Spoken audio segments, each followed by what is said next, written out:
तब्बल 22 दिवसांच्या संघर्षानंतर अखेर शिक्षकांचं आंदोलन यशस्वी ठरलंय। 14 ऑक्टोबर 2024 रोजी सरकारनं जाहीर केलेल्या वाढीव अनुदान टप्प्याच्या शासन निर्णयाची अंमलबजावणी होत नसल्यानं शिक्षकांनी आझाद मैदानावर आवाज उठवला होता। याबाबत जलसंपदा मंत्री गिरीश महाजन यांनी आंदोलनस्थळी भेट देऊन वाढीव अनुदानाचा टप्पा पगारात जमा केला जाणार असल्याची ग्वाही दिली आहे। महायुती सरकारच्या आश्वासनानंतर शिक्षक समन्वय संघानं आपलं हुंकार आंदोलन बुधवारी रात्री स्थगित केलंय।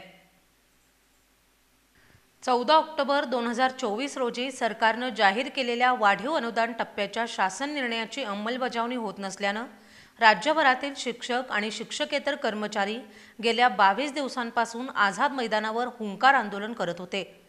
या आंदोलनाला अखेर यश मिळालं असून बुधवारी रात्री जलसंपदा मंत्री गिरीश महाजन यांनी आंदोलनस्थळी जाऊन 20% वाढीव अनुदान टप्पा तुमच्या पगारात जमा होईल असा थेट शब्द दिलाय। या विश्वासानंतर शिक्षक समन्वय संघानं आंदोलन स्थगित करण्याचा निर्णय घेतलाय।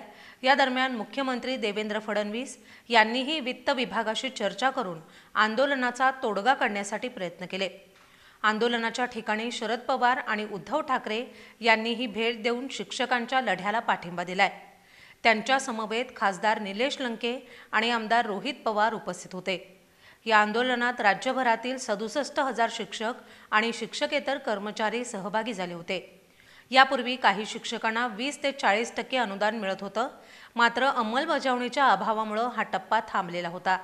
18 जूनपासून सुरू असलेल्या या आंदोलनाची दखल अखेर सरकारनं घेतली आहे आणि पगारात वाढीव अनुदान टप्पा जमा होणार असल्यानं शिक्षकांच्या चेहऱ्यावर समाधानाचं हास्य परतलंय। या आंदोलनात कोल्हापूरनं आघाडी घेतली होती। पालकमंत्र्यांच्या घरावर दिंडी, साखळी, उपोषण, रास्ता रोको, शाळा बंद असे विविध आंदोलनात्मक उपक्रम राबवले गेले।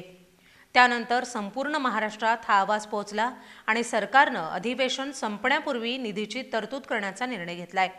आता वाढीव अनुदान टप्प्याच्या अंमलबजावणीसह शिक्षकांचा पगार थेट जमा होणार असून हा निर्णय हजारो शिक्षकांसाठी मोठा दिलासादायक ठरणार आहे।